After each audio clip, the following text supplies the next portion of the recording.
back, troops, with another edition of Sandwatch Live. Today we're going to be taking a look at another ARTFX Plus figure. This time it's the 10th scale Boba Fett from Kotobukiya. This is an awesome looking figure. It's based on the version of Return of the Jedi, which according to the box says the colors in the armor and the cape are correct. Me personally, as a fan, and I'm not even scared to admit this, I don't know Boba Fett, the differences from the Empire Strikes Back armor to the Return of the Jedi armor. To me, it's all Boba Fett. I love him anyway. He looks like he's been through hell and back, and he's just so awesome. You know, he had such limited dialogue in Empire Strikes Back, and then he was just so cool. He had no dialogue other than, you know, the screaming, wailing sound when he went on to his death. But, you know, that's besides the point. That was about the only dialogue he had in Return of the Jedi. But as you see here, they give him, you know, one of the more iconic poses. I think we all remember when he was about to put it on Luke. They also give you another variation here with his signature blaster rifle. And we're going to get a look at those and much, much more when we crack this thing open and get into the nitty-gritty. Come on, troops, let's check them out.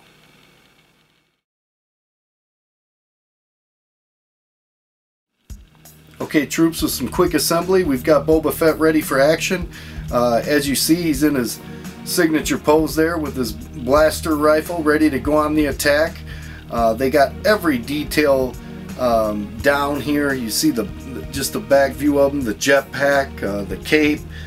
The thing that is different than this is from the Darth Vader is the cape does not come off, so it's just kind of stuck there. But I think that's okay with me. It does move a little bit, but again, not anything that you're going to get any kind of pose out of. But as you see, he's in his attack stance there. He's ready to take names.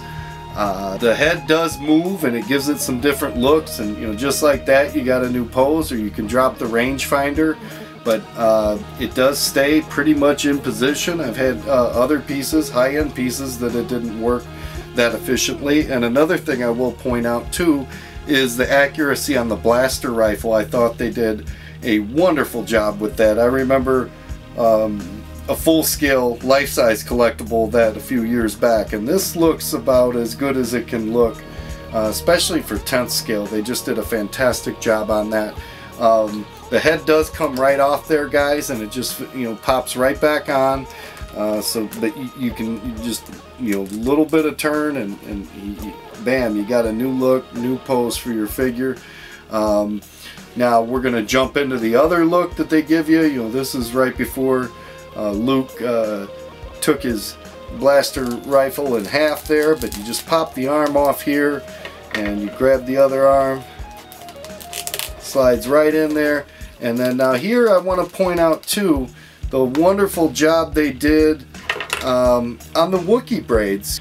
Looks like he took out many of Chewbacca's relatives there, so great job for them to just put that much detail into the Wookiee braids. That's something that really grabbed my attention when I was getting them out of the package. But I'm not even going to mess with those Wookiee braids right now. I want to just get them into this other pose so you guys can see that. And obviously you can remember when he went for option 2 Luke Skywalker, and you know, and he went up to put the rope-a-dope on him there. But you know, once again, just giving you a look at the great job they did on each of the arms, and then, you know, 2 different poses.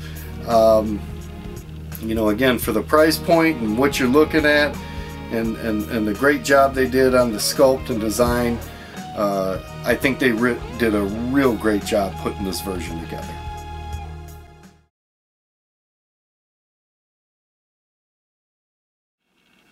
Overall, troops, I'd have to say I really did like the ARTFX Plus Boba Fett. For a character that's been done over and over again, they did a great job in at least giving you, you know, 2 different perspectives, and you know, with the head and the working rangefinder, some unique looks. So, you know, what's not to like at the $50 price point? I think it's great that Kotobukiya makes products, and they get them in the hands of collectors, and then if they sell out, they repeat the process. There are no limited editions. You don't have to be frantic about anything. It's not going to sell out. So it's very, very cool that they do care about the fans and the collector. Also, if you're too cheap to pay $50, you might come visit us at the sandtroopers.com battle station at C2E2. Our friends at Kotobukiya are celebrating 60 years of excellence, and they're doing so by continuing to support great sites like sandtroopers.com. So we thank them very much for helping us out and helping us continue our mission.